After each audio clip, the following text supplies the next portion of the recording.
Nicole, excellent, thank you. So good evening. We're having our training tonight for our exhibit, documentary, and performance judges. As I mentioned, my name is Rebecca Tabor, and I look forward to seeing many of you or all of you on May the 6th. I work for the Connecticut Democracy Center in Hartford at Connecticut's Old State House, and we just want to give a shout out to our funders at Connecticut Humanities with their Connecticut Cultural Fund, Housatonic Heritage, New Haven Museum, and Franklin Foundation.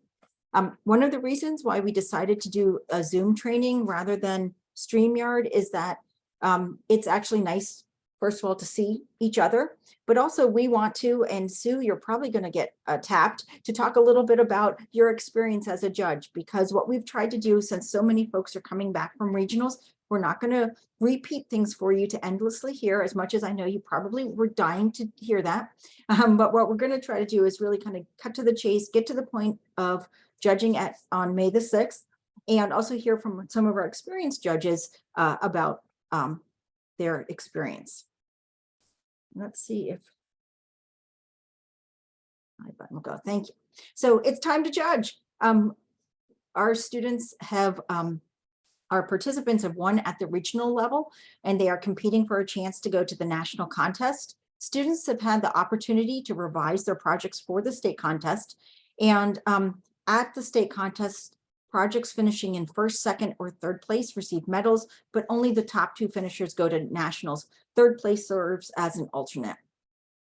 We also have about 18 special prizes that we'll be awarding.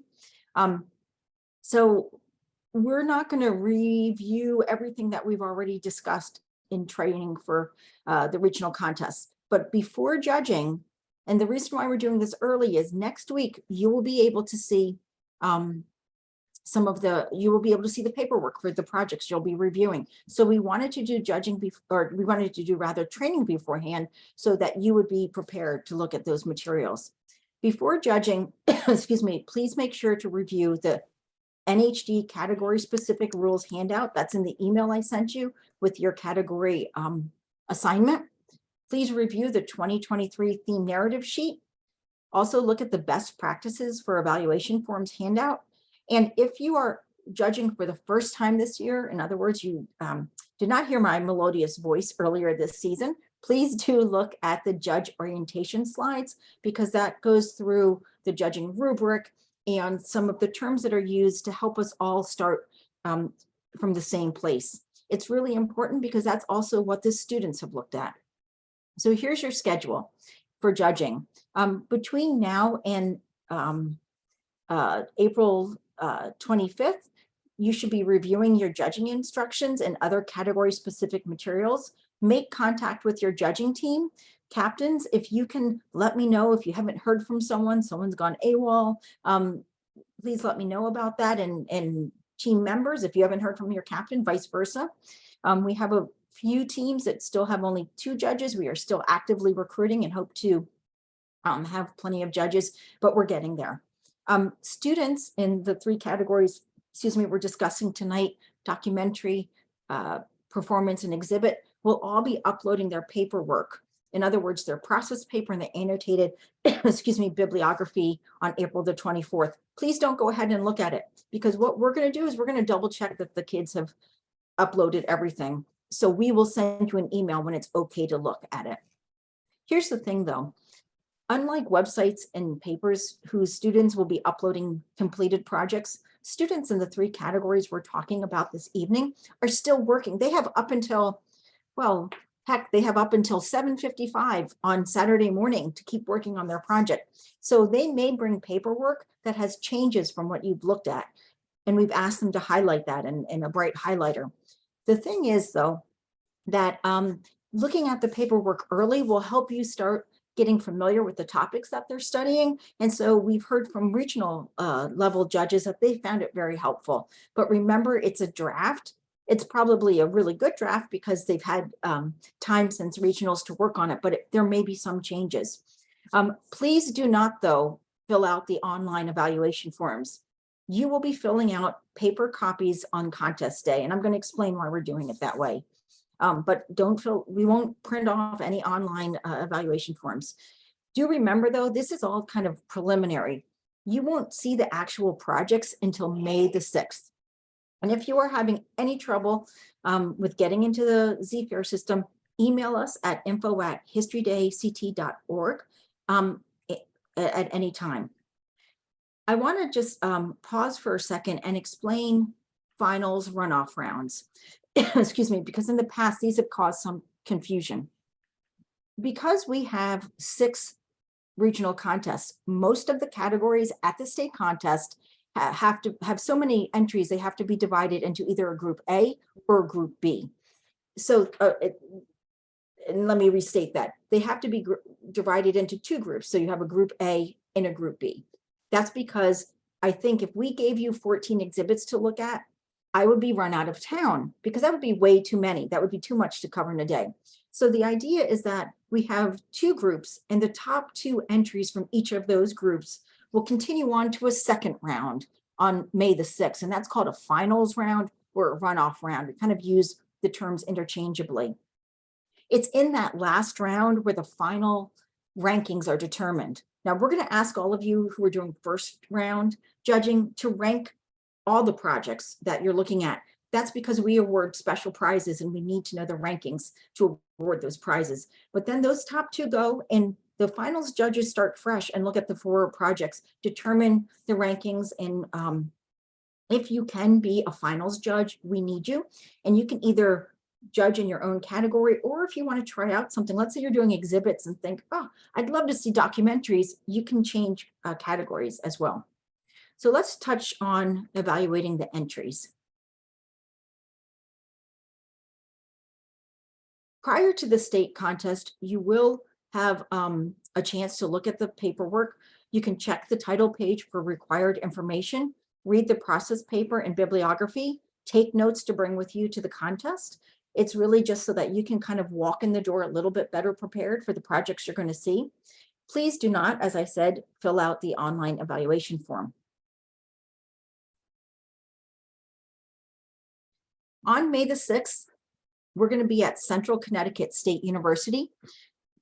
Cindy, who I neglected to introduce at the beginning of our training, Cindy McManaman is our guru of organization for Connecticut History Day, and does about 2 bazillion things. In the state office, runs the Mansfield contest and is a teacher. So she's always multitasking. She will send information about where to arrive, but we will be at Memorial Hall. Those of you who've been with us before, we will be back in the the Constitution Room, which is the 2nd floor of Memorial Hall. Cindy will send you directions and information about parking, and we will have breakfast for you and coffee and tea. You will meet your group in person. You will then begin to prepare to meet your students and view projects. It's a fun day. And so I think that's one of the cool things about being back in person is it's a lot of fun and you get energized by the students. Documentary and performance judges, you will begin meeting with your students at 9:30. Exhibit judges. Now, one of the comments I've gotten a lot of over the years is we don't have enough time to look at the exhibits. So I'm doing something new this year and I hope you like it. We are giving our exhibit judges an hour and a half to look at the projects with no students. So you should really take your paperwork in and have a chance to really look at the projects, write notes to yourself. You can, use your actual evaluation forms, but student interviews will not begin for exhibits until 10:30. That means though that you do your exhibits and we need you to come back and tell us your top 2 so we can go on to the runoffs. On May the 6th, when you arrive at 8 o'clock, we're going to have a day of contest training. That's really just going to be to touch a little bit on the interviews, talking about that. It's once we're done, that's your chance as a team to talk with each other, talk about the paperwork you've looked at, brainstorm ideas for questions, and please make sure to read in your judging folder that we will give to you. We have this beautifully named document called the step-by-step instructions for judging for your category, which tells you exactly, what to do.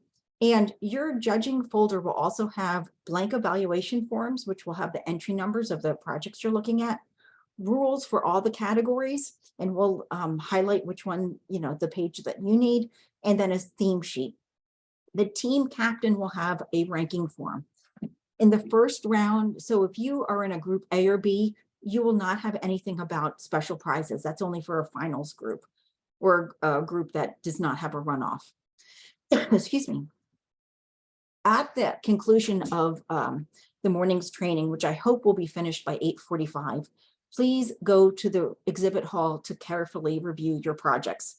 You now have 90 minutes to review exhibits. Most groups have between 6 to 8 projects to look at. But we really want you to spend this hour and a half to spend time, try to fill in your evaluation forms as you go, at least with the check marks. If what I do at nationals, because I have horrible handwriting, we'll have little notepads for you so you can write your notes that way and then add the comments in later, because I try to make them sound a lot nicer than my little scribbly notes. The exhibit hall will be closed to audience members during the interviews. So here's something that's really important for everyone to hear and understand. The only category that is closed to audience members is exhibits. And that's because it would be very awkward to have audiences when you're standing by an exhibit, trying to look at the exhibit, talking to students. There will be public viewing, excuse me, of the exhibit hall that begins at 12:30 p.m. So that does impact your runoff rounds, but there are no interviews in that. But we'll talk a little bit more about audiences. For documentary and performance judges, go to the judging rooms 20 minutes before your first interview. And the reason why is documentary judges, we will have step-by-step instructions on opening your computer, but going early, that way if you have a problem, you can call someone for help and we'll come help you. For performance judges, we're using spaces that are good for performances, but just make sure that there's a clear space for the student performers. We had something happen earlier in the season where there was a table in the middle of the performance area and the judges didn't move that. And then when I suggested they move that, they said, well, that's not fair because we didn't move it for the other kids. So just make sure that it's clear and there's some to perform. Try to fill in your evaluations as you go, at least with the checks, because you're going to hate me by the end of the day, because I'm the time Nazi and I need to keep us on schedule. And we have a lot of runoffs to get through. For documentary and performance judges, the doors should be closed and no one should come in and out during the performance or during the interview. So you as a team should get up, stretch your legs after the interview and you can open the door to let people in. This is really important about audiences, because this came up as an issue in one of our contests where we found out that some of our judges were not letting people in to documentaries. It doesn't matter. Let's say Cindy and I are competitors in individual documentaries. Cindy is going to go after me. And so I'm doing my documentary and Cindy is sitting in the audience. That is a-okay. As long as she's not heckling me or misbehaving, which anyone who knows Cindy knows she would not do that. That's fine for them to be in the audience. We don't police who's in the audience. So please don't, exclude, because we'll have people come and tell us and they'll be upset. That's part of the fun of the in-person contest, is for kids, for students, for parents to learn from students and see what they're doing. So yes, audiences, except for exhibits.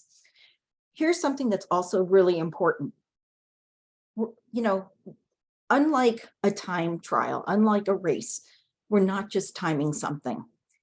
We are subjective just by nature. We're human. We don't expect your evaluation forms to match exactly. We do expect consensus. The one area where your forms must absolutely match each other, because each judge in your judging team is going to do their own set of judging forms, is the rules, because either or someone followed the rules or if they didn't. Let's say that Nicole, Cindy, and I are judging junior individual exhibits. Cindy and I check yes that the project had no more than 500 student written words, but Nicole checks no. That's confusing to students. Did I follow the rules or didn't I? And that's where our team captains, please make sure you have consensus on that. So I just want to touch on what a finals round is. Nearly all of the documentary and exhibit categories have so many entries that they need to be divided into preliminary groups of group A and group B, with the two top projects from each group going on to a finals round. Finals judges look at all 4 projects in the accompanying paperwork.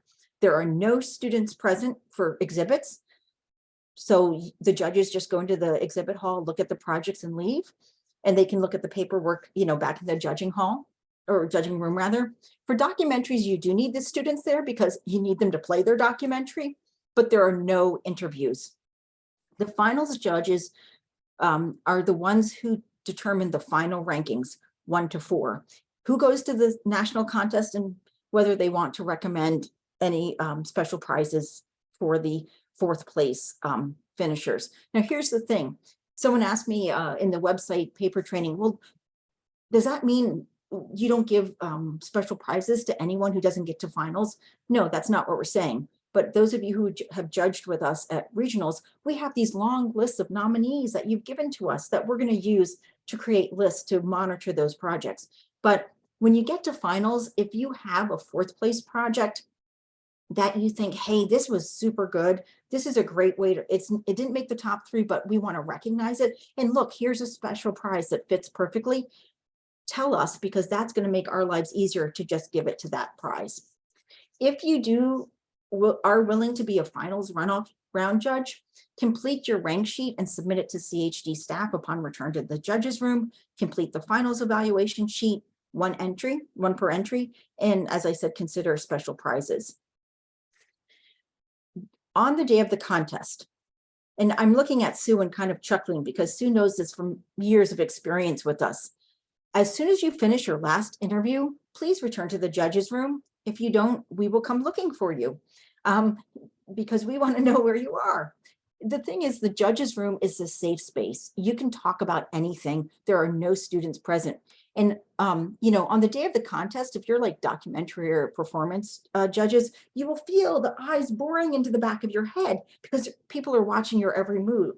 That's not to make you nervous, but that's just to say, you do not want to, and like with exhibit judges, you've looked at the projects. You don't want to give the students any hints where they're ranking, how you think their project was. So the first thing you should do when you come back to judges room is complete your ranking form first. We're going to have the full ranking sheet. We want you to rank all of the projects from 1 to 8 or however many that are in your judging group. But for those groups, those group A's and B's that need to send 2 projects onto their runoff round, we're going to ask you to fill out your top 2 projects first. And that is because sometimes, at least in my experience judging at nationals, I find it very hard to, in teams, you often will find your first 2 projects are easy to determine, like they kind of rise above the rest. It's sometimes that 3 through 5 that's a doozy. So if you can give us your top 2, that means we can keep going with the runoffs and get the runoffs set to go. Once your ranking form has been submitted, your team then should work on the evaluation forms. Each judge will complete their own set of evaluation forms so that students get 2 or 3 sets of forms that are returned.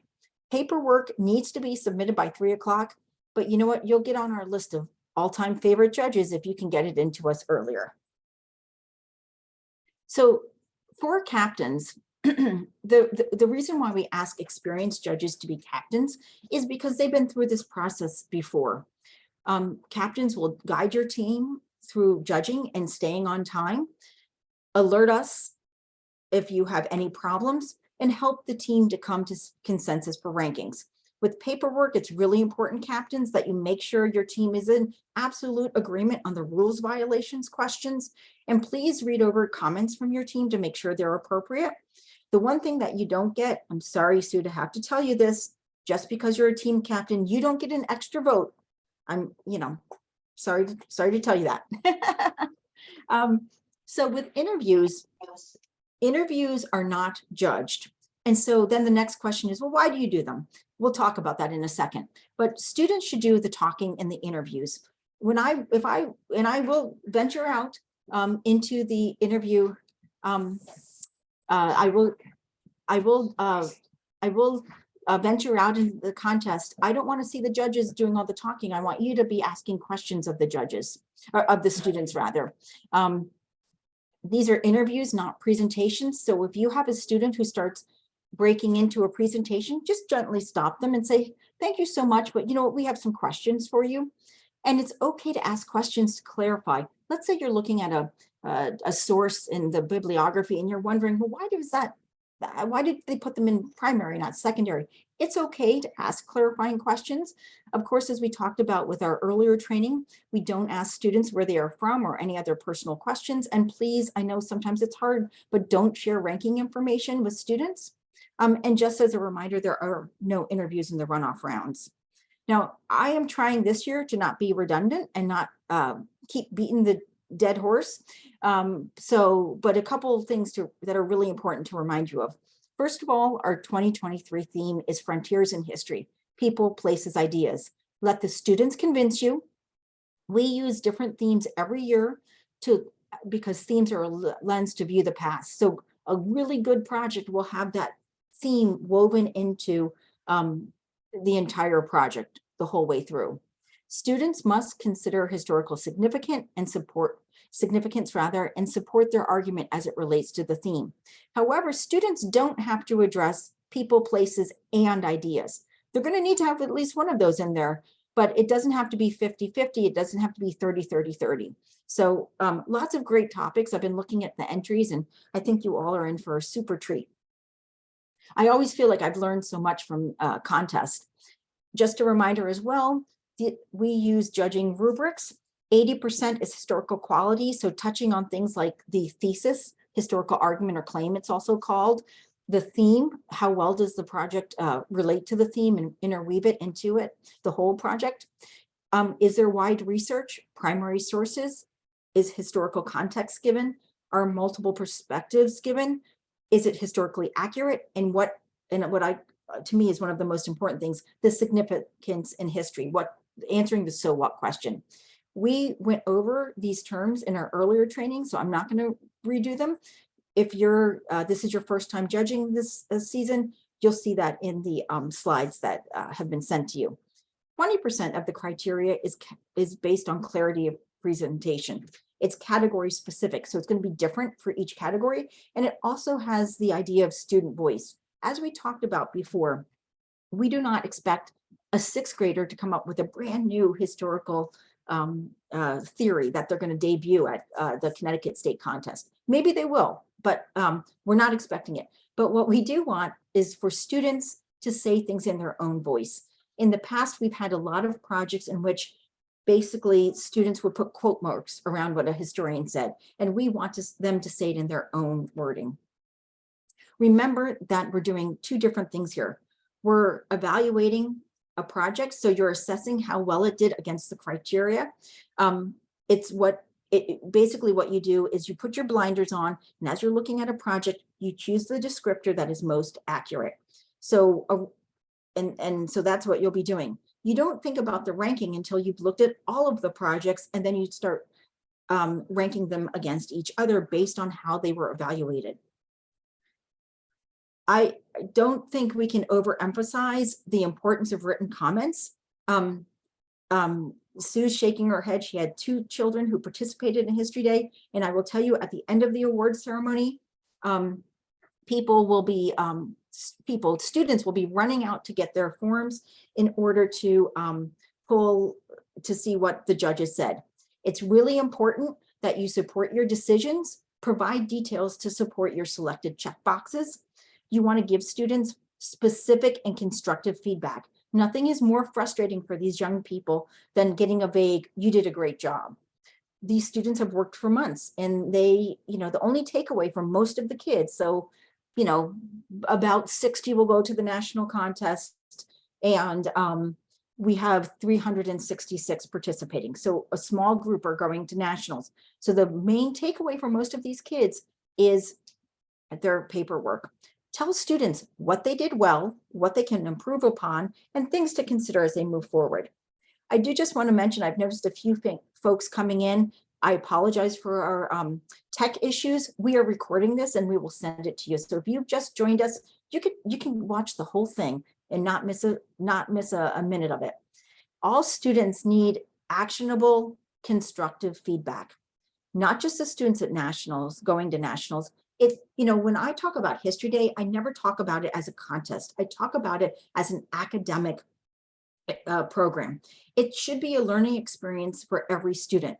Thank them for their hard work. They've worked really hard on these projects for months, and send them off with a smile. We want to encourage and uplift these young people. And I just want to say one thing. I had a conversation with one of our alumni who is now at Yale, Andrew Maglio, and we were talking about being back in person, and he was just emphasizing the fact of how important the in-person contest is for students with their learning, getting to be the teacher, getting to feel proud of what they've accomplished is really important. And I wondered if at this point, if any of perhaps Sue would like to jump in, or some of our other judges would like to just kind of give some advice for our judges joining us on giving good feedback, and any tips in your particular category that you would want to share. Sure, Rebecca, I can go. Thank you for the opportunity. Hi, everybody. So for those who don't know me, my name is Sue Porcello. I had 2 children who competed in History Day for 10 years. After a few years, Rebecca was sick of me hanging around, so she started asking me to judge. So I understand the parent perspective, the judging perspective, and one of my children, her school did not have a History Day program, so I was her teacher as well. So I'm a big supporter. I've gone and judged at nationals as well, and I'll be doing that this year. So I just kind of felt like, let me give you a couple of observations from the regional contests that I've gone to this year. I mean, ultimately, we want to select the projects that align with those NHD rules that Rebecca just picked up. They contain a specific, clear viewpoint, and we want those projects that are going to represent Connecticut well at nationals. And so what does that mean? So I have just 3 observations. The first one is hit the theme, frontiers in history. What is the frontier? I actually like to kind of invert the theme and say the project topic is frontiers in history as told through the lens of women in NASA, the Harlem Renaissance, whatever the subject is, because that's how hard that theme should come through of the frontier. I guess the other thing I've noticed is frontier doesn't always mean first. It's not a physical frontier only. And we're looking for the analysis and not the facts. So we should be looking for phrases such as which led to, which changed, which influenced. That's then taking the topic, and I call it pulling the thread and getting into the analysis and the so what. The second observation is that student voice, and we want it to be independent. So this is not relating the facts. It's really about the impact. How did this topic change social or political views? It changed laws. Again, which led to? Keep pulling that thread. And I'm picking on women in NASA because I saw a bunch of those topics this year at the couple of regional ones I was at. And some of the projects explained in detail the women, where they grew up, how many children they had, if their childhood somehow makes them resilient, growing up in, Jim Crow, segregation, wanting to do more, wanting to advance, get it. But it's not about those biographical facts. It's about the unique thing they did, what it led to, how it influenced other events.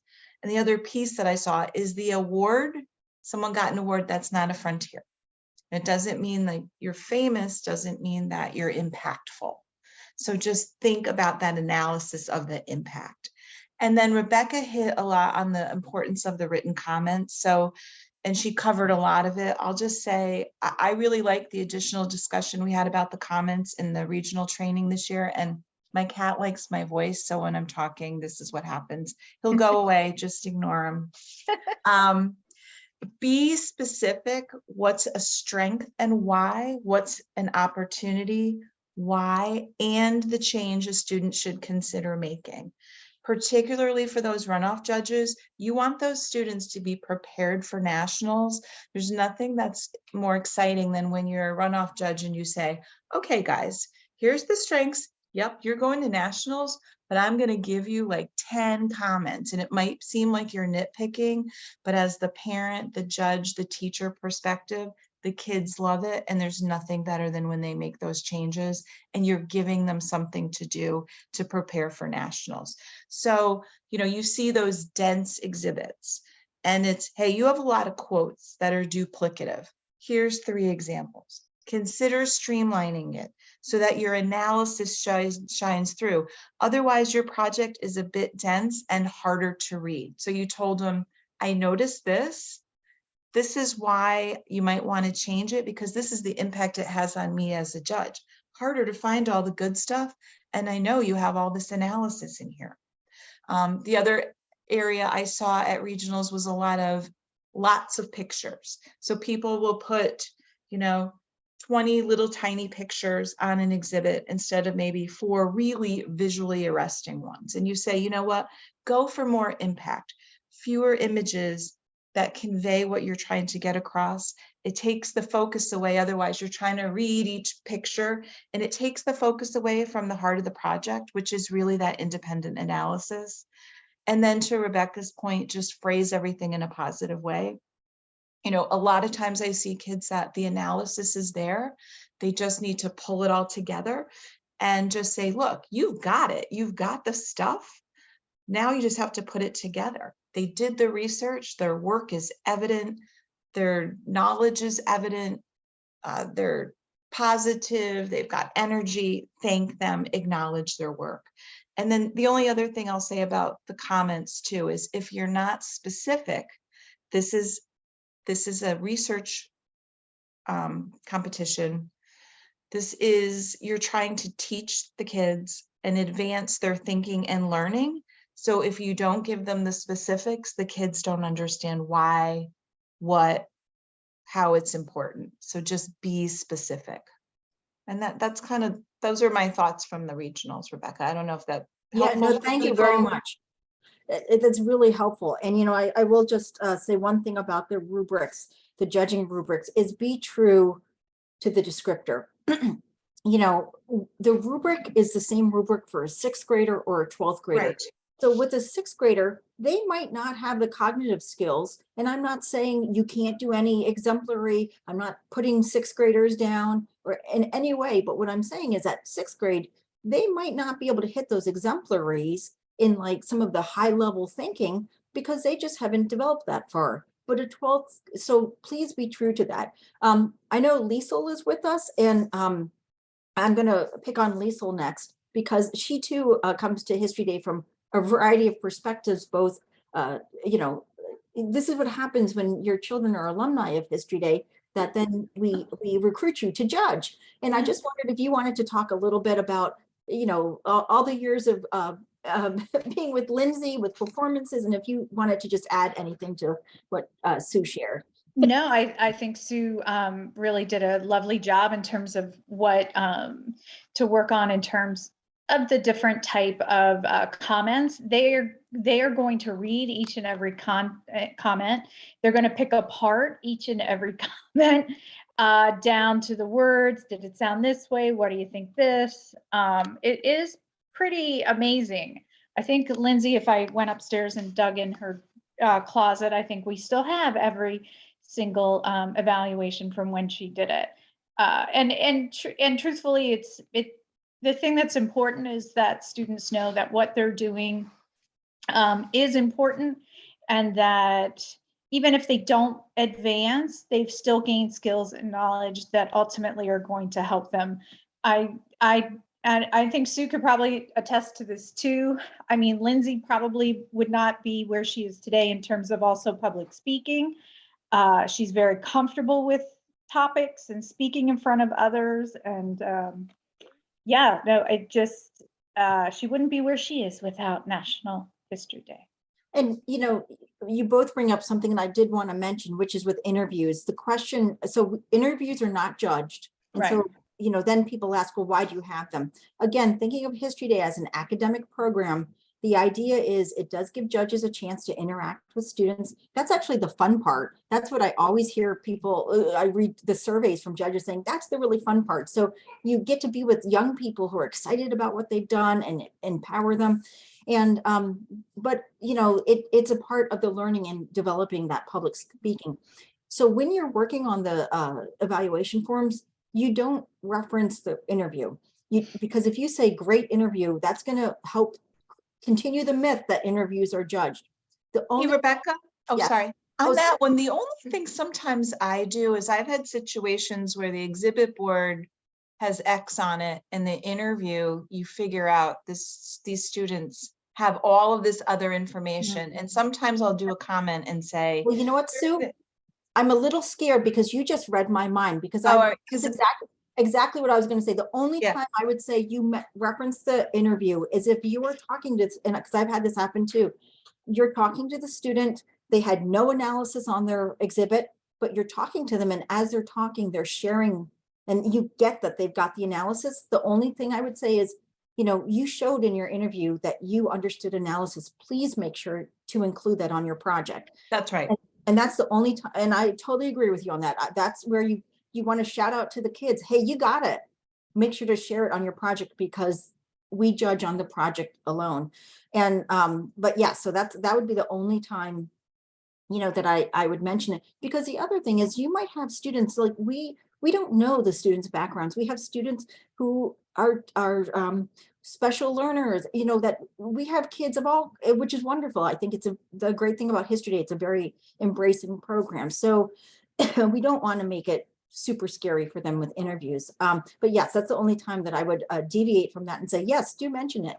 But, you know, I think that you're in for a real treat because I think that the mediums of that we're talking about tonight of performance, documentary, and exhibit really show best when they're in person.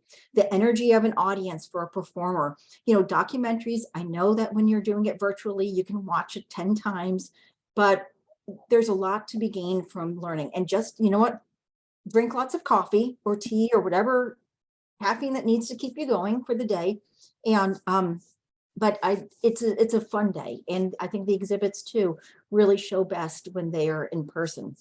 Rebecca, I was just going to jump in, and one thing to consider is that to me, and maybe other people have different perspectives, but performance from my perspective is one of the hardest categories because you only have that one shot to actually perform it and perform it well. And not forget like a middle portion of, although this was back in the day too, when they didn't have to incorporate scripts or anything and sends things in. Yeah, but we don't have to anymore. Yeah. Yeah. So yeah, it's just really, it's in the moment, and that's what makes it kind of exciting and scary, but I that's why I'm excited to get a chance to judge performance. Yeah, absolutely. Well, I want to thank everyone for your patience with all of our tech issues. It seems to be the way of the world, but we made it. Thanks to Cindy and to Nicole for their help tonight. If you have any questions before the contest, you can email us at info@historydayct.org, or you can call me at 860-240-5342. For those of you who joined us midway, we did record this so we can send it to everyone, and you can watch it from the very beginning. And I just wanted to pause for a second that if anyone has any questions, they can ask them now, or if you I'm the type of person who like, I'll think of a question 2 hours from now. And so you can shoot me an email and we're happy to answer. We're here to help you. And we're very excited and we are very appreciative of you judging. These kids have really persevered, and it's been a lot of fun to be in person again and see people. We're looking forward to it. And I think all of you are going to have a great time seeing what the students have done. Hello, Rebecca. This is Janet Connor. Hello, everyone. Hi, Janet. How are you? I put on my video, but it didn't seem to work, so we'll just go with this. Okay. I guess something. I think that I'm coming up on perhaps my 4th time judging, perhaps 5th, can't quite recall. One of the questions I have is that my experience has been that while many students do appropriately support the theme, the annual theme, I always see, and I am guilty of this myself, believe me, is oftentimes there's not a very strong thesis. And then it's very difficult to see, okay, where is this student headed in their project? They don't necessarily support the thesis. And to your point of, obviously there's a difference in the development of someone in the lower level grades as opposed to a senior level. But I guess my question is, how important is it that we judge students on their thesis and then follow through? Oftentimes without a strong thesis to start with, the analysis isn't as strong. Yeah, I think that absolutely is appropriate at all levels, because that's part of the learning. You know, that if someone is a sixth grader and they kind of, it's more of a biography, as Sue was alluding to, you know, putting in all kinds of different facts that maybe aren't moving the thesis along. I think that's absolutely something that you mentioned to students. I kind of always liken it to the thesis is the hanger of the project, and everything should support that. And so, you know, if you're looking at a sixth grade project and they, to use the NASA, women in NASA example, and they're putting in all this biography stuff that really isn't salient to what the main point is, then I think that's a comment that you know, mentioned that, you know, because you have a limit, let's say an exhibit, you only have 500 words, you know, you shared a lot of really interesting information. Be mindful that you have a limited number of words, and you could, because if they put in all this biography stuff, they're probably putting on like the so what question or analysis, and you can help guide them with that of improving. Because, you know, to Sue's point, I know one of our students over the years in Fairfield, he saved every single, and he never made states or nationals, but he saved every single one of his evaluation forms, and he'd reuse them and look at them year after year to improve. And you know, that's where you do see the development over the years as kids better understand that. Okay, thank you very much. Oh, no problem. Did anyone else have any questions? That was a really good question. Thank you for bringing it up. You know, I think the most important thing before May the 6th is to please review the category specific rules, because that's something we noticed in virtual contests. Sometimes judges were a little confused about what exactly the rules are. So you want to be prepared with that. And then we did share then the email I sent to you with their category assignments. There's a brief video to watch, which will go over judging for that category. We're not including a lot of it in tonight's training because we know you can watch a video, we know you can read, and we don't want to kind of be over repetitive. The day of the contest, we will have step-by-step instructions. So like giving you pointers or tips, I should say, like for performances and documentaries, they can each only be 10 minutes. So someone in your group needs to be your timekeeper. And that's why we start early, to give you a little time to read that information before you actually see the students. Did anyone have any further questions? On the materials received previously that you sent in the email, I'm trying to match them up with the slide you had on, and I'm a little confused that they're all here. I know that I see the rules. I'm not sure what the theme narrative sheet is. You should have received two different emails. The first one from Cindy had the general stuff, including like and they're also, I think, on ZFairs, if I remember. Cindy, correct me if I'm wrong, but she's posted them on the ZFairs judges page. But she sent out an email that had the kind of general information in terms of the theme and the, you know, I'm going to stop share here. It's okay. So the things that I sent out to everybody, regardless of your category of judging, were the judge training slides that were essentially, that was from the regional contests that go more in depth into like the judging criteria and the things that Rebecca didn't want to repeat tonight. So those are things for people who haven't judged yet this year to look through. There was the theme sheet, so you can read that or watch the video to get familiar or refamiliarize yourself with the theme. The best practices and evaluation forms handout. So giving some tips on how to write effective comments for students. And then the other one that I sent was, now I can't remember.